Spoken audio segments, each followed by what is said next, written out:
Oh, okay, so it's finally working. It takes a minute for Ustream to get it where I can actually record to there, because if I just stream it through OBS, it's not gonna happen. Hi, welcome to the play spot. Da da da da da da. Hey, I'm Kamurai. Welcome to Gaming Division. Um, I've been trying to play with Ustream. I've added it to my repertoire of things that I am at. Um, I I feel more like I need to just conquer it than I'm finding it extremely useful to be multi-platform at this point. Um, I like Hangouts. I got used to Hangouts. I figured most of this stuff out, including my little intro scene, however badly I did it.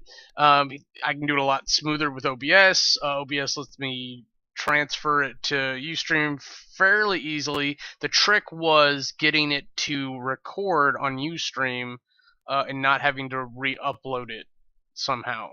If I can record on Ustream, then I can export that to YouTube. So things and stuff. I'll talk more about. Well, shit. I'll probably forget to talk more about that because I'll be at VidCon uh, this Thursday.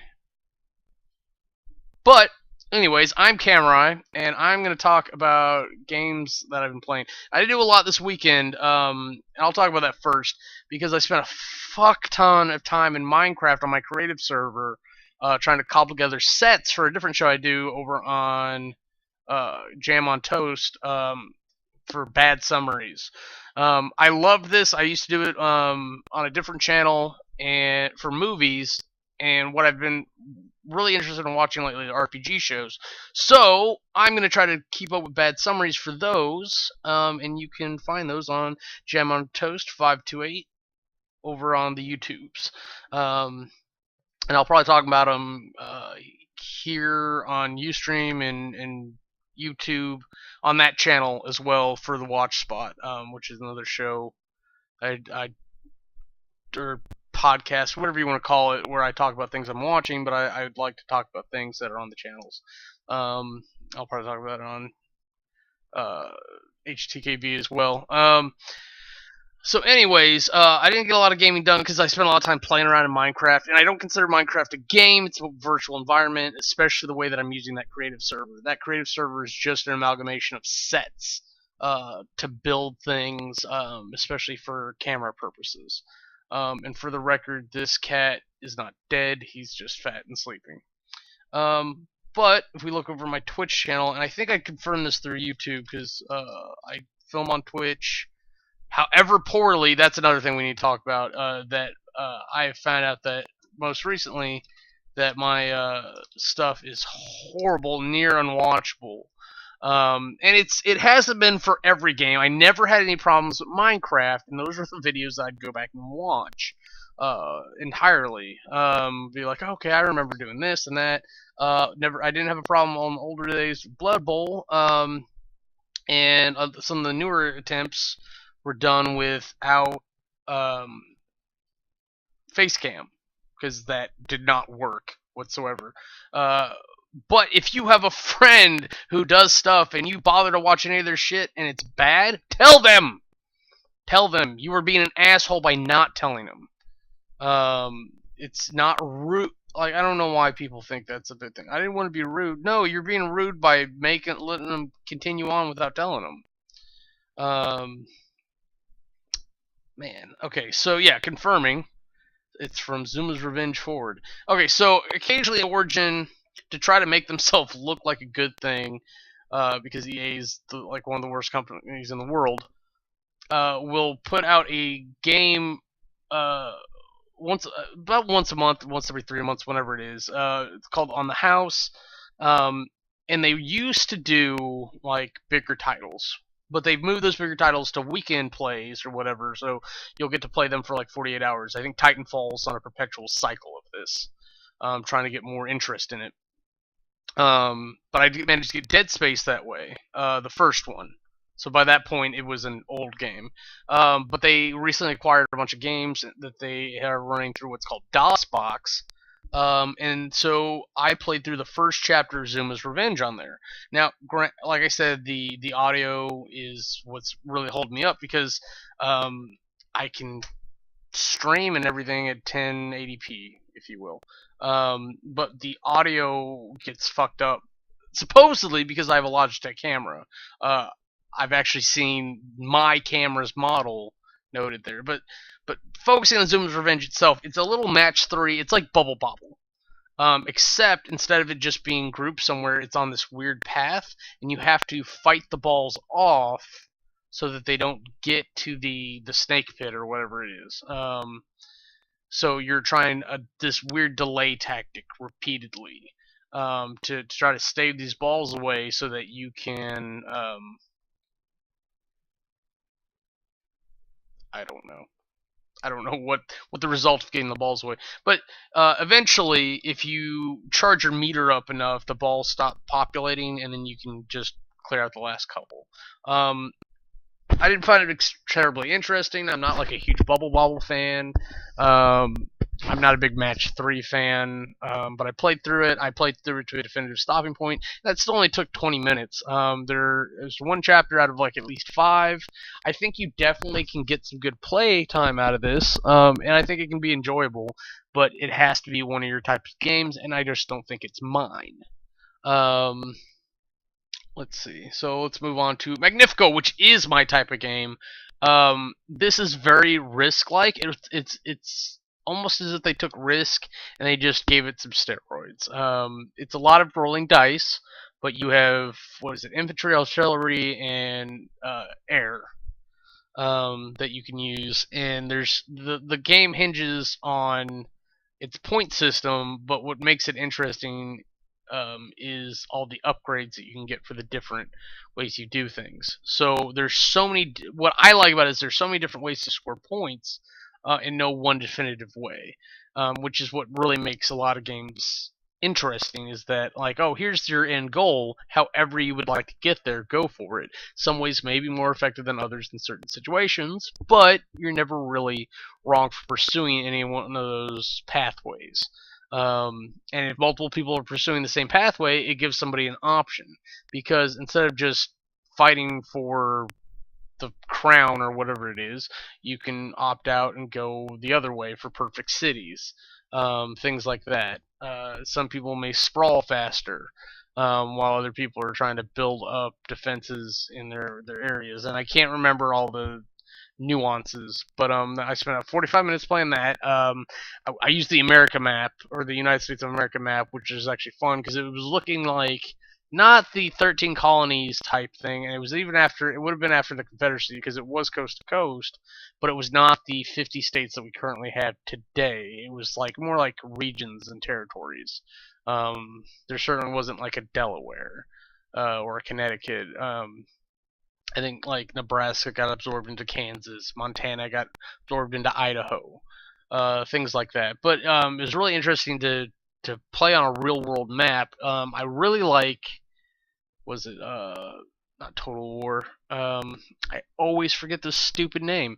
But it's essentially a better version of Risk that's played on the world map, and depending upon which map you load, the regions are all segregated differently, and instead of just having continent bonuses, you can have regional bonuses as well, and then I think you have additional continent bonuses. But it reminds me a lot of that because they really took Risk, which is such a basic, shitty concept, and pumped it up to acceptable levels. So I could see playing Magnifico again. I think it's definitely a digital board game. I don't think it's a video game at all. I think it is a digital board game. Oh, speaking of which, I did play around with Tabletop Simulator, and as much as I love that they have a Super Dungeon Explorer module, it doesn't. They don't have um, everything yet. They don't even have everything up to Forgotten King. I think there's still pieces, a lot of pieces missing. Um, but I would really like to see that module get finished. And looking at it, other than it runs super heavy, I don't like that how stuttery my computer was with it. It's just way too intense. Like I could see stopping development in Gamebox and pursuing modules in Tabletop Simulator. Like they beat me getting Gamebox out, so I don't know. I could lean into it, but yeah, I don't know. I think it's definitely an option. Okay, and then I played Always Sometimes Monsters, which bothered me because it was running like shit, and I think it might be due to my settings. I think it was really my fault, um, in retrospect. But it starts out really good. It starts out with this really good story, and it turns out we have a story and a story, and then it turns out that there's a story from that story, and that's our actual story. And that's where you start actually walking around open world, no directions. It's like, oh, I gotta go to work. Where the fuck do you work again? No way to find out. So you just wander the city until you find something. And then I just happen to wander to the club that I was supposed to work at. Um, is big. So like it's what I liked about it was that like you weren't necessarily playing a hero, you were just playing a character, and then it seemed to have a lot of good replayability built into it, uh, meaning that like if you were to play it again, you would have lots of different options. I don't know if those options are superfluous or not. That's a really big word. It's not it's superficial. Or they both mean like worthless because it looks like it's just the covering because it doesn't matter who character you have, if it's a he, she, gay, straight, whatever. um but we see other characters involved, and I'm sure the story keeps building like that. But it would be interesting to see the end of that if it ran better, and I think I can get it to run better um in retrospect. So if I haven't deleted it off my computer, that may be one I will go back to. Oh, I called it Bet Buddy. Did I fix it on YouTube? Beat Buddy. Yep. Tale of the Guardians. That was cute. It was like a 2D side-scrolling swimmer instead of a platformer, which is just a platformer where you can move freely in 2 dimensions. It wasn't very interesting, but I'm sure if you like 2D side-scrolling platforms, it would be. I don't really have to say anything to say to it. The only thing that made it special was the rhythm component, and it was the thing I hated most about it. It's like, no, I don't want to do this to a beat. Just let me play, and give me like interesting reasons. But it's this weird abstract world, so it's really hard to um, care about anything that was going on. You can't just expect players to care because you told them to. You got to give them something intriguing, which I'll build up to. I'll come back to. I'm sorry. And then I played Postmortem, which was actually a lot of the same problems, plus some major technical issues. I definitely couldn't alt-tab back and forth. That took me a couple times to get the stream right, which was actually surprising because it had voice acting, but it kind of forced it down your throat because you couldn't skip some of it. And then they would literally, like, if you read the thing ahead of them, you had to sit there and listen to them read it. Like choices, you had choices to make, and then they would read the choice you just read and selected. But it was a murder mystery game, and I really wanted to play more of that. But if the technical issues I was sustaining, I don't think I can. But if you were not having those, by all means, I would say play through this and enjoy it because it looks like a good one.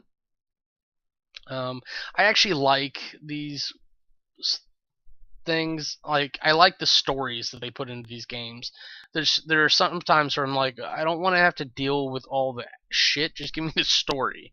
Like, I wouldn't mind if, like, when these games came out, if they put out a movie version, like just one playthrough, where it's all smooth and connected, and like there's no like, oh, what do I do? So okay, so this week's been really weird with the blind plays. The Bridge.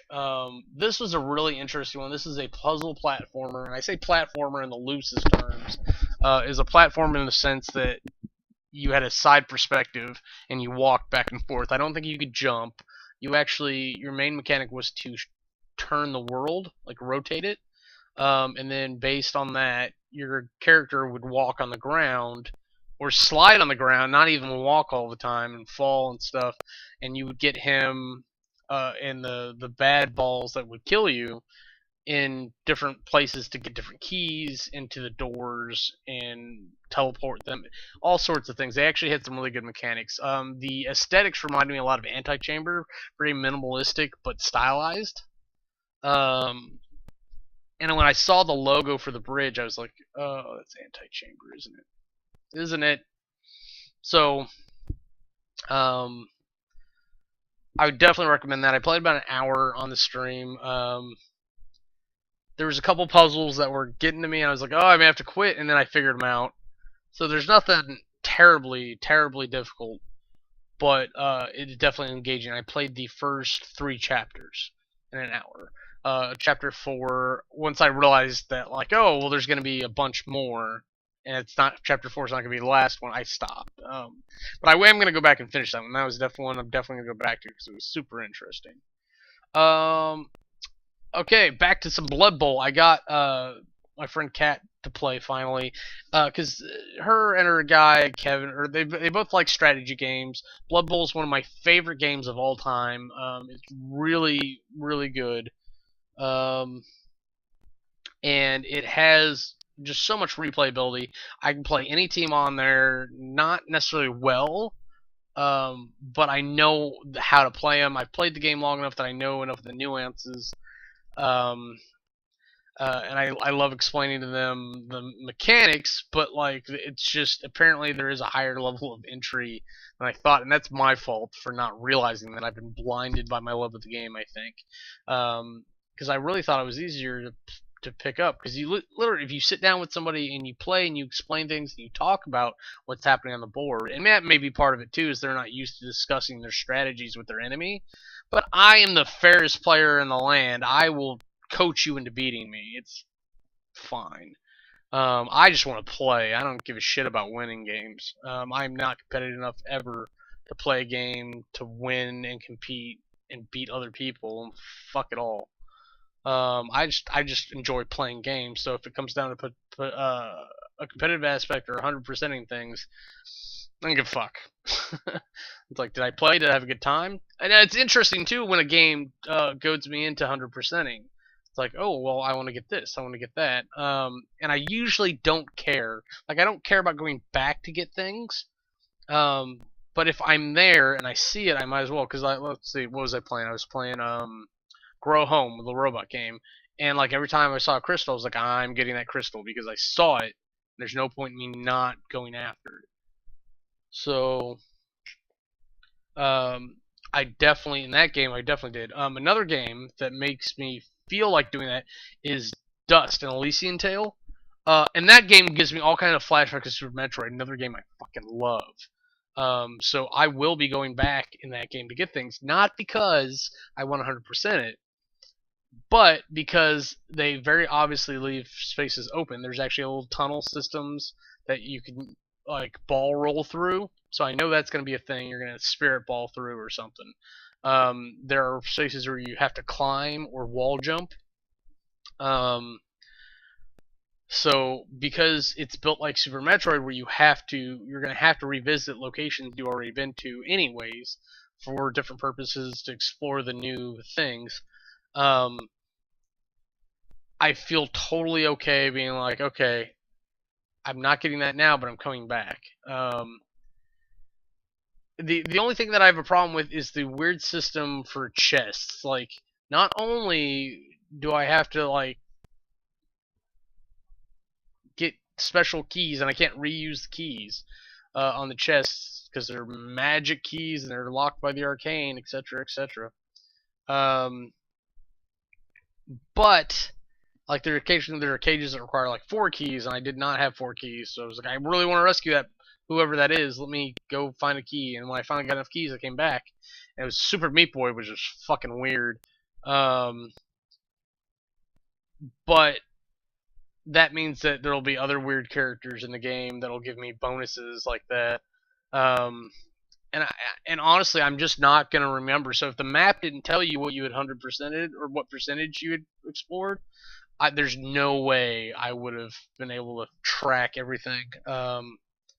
I'm just being honest. But I played that for like 3.5 hours today. And unfortunately, like it may be under some bad settings, so the audio might be all fucked. But I really liked the game. I definitely want to go back and finish playing that. I don't know. I may have to leave like an annotation in the video saying like, "Oh, sorry, the audio's messed up. Like, you can mute this or click here to go to the point in the game where the audio's okay." um, but someone was nice enough to point out when I went to the next game, Prison Architect. And it forces you into this tutorial at the beginning. You bring up the menu, and you go start game with tutorial, or start game without tutorial. That's how you do that. Don't fucking throw somebody into the game when they're not, and not even give them like a chance at the options. But it gave me all the information. So the tutorial itself was fine. I just didn't like that it was forced on me before I got into options. Like I set it up to do pre-checks because I was trying. I didn't try very hard. Then all of a sudden I'm getting a phone call in the game. I'm like, what? Who's calling me? So that's that. I do plan on giving a Prison Architect a fair shake. I will do another video, but I have to fix my audio settings, and I think I found acceptable settings, but I would like to run in 1080p. And like right now, what am I at? I'm on. I hate talking about 1080p and stuff, by the way. I'm on 720. And I just got a new video card. I just got all the drivers and stuff updated and installed. I gotta feed my cat. My poor kitty got her teeth pulled. So I'm gonna have to go here soon. But I played with the setting. I apparently have been using my camera's microphone for quite some time instead of this, and now I'm on this, which is great. It's the whole point of having it. But if I go up to 1080p, it starts to crackle. It's something about the comparable frame rate, which is weird because if I go up higher than 1080p, which I can do, except my frame rate gets all funky because it's just not good for my computer, I guess. Why are you being mean? I don't know if you could hear that. One of my cats is growling. I had a point. Oh yeah, it's just a thing. I think I'm just gonna have to sit with what I can do until I figure out how to do it better, which all takes dedicated time, and you may or may not be able to do that. So I think that's all the games I'm playing. With VidCon coming up this week, I don't know if I'm gonna have anything play. I'll get to talk about Werewolf with Christina Horner, Team Hypercube in particular. So hopefully Joe and Justin will both be there. I hope Jen's there too. I think that's Justin's girl. I could be wrong, but more than likely, I would think Christina would have her friends in tow. So it'd be good to see Leah and Danielle, and there's one other lady that I know I'm familiar with, but I'm spacing on her name. Tara said she would not be there. So that's what happens next week. So if it happens on Monday, that's what happens. And worst case, I'll put up like a 5-minute video saying whatever. But hopefully this Ustream thing works and it's okay. I'm wondering what happens to the Ustream remote record when I just stop streaming to it. So let's find out. Thanks for watching. You'll see me next time. Bye.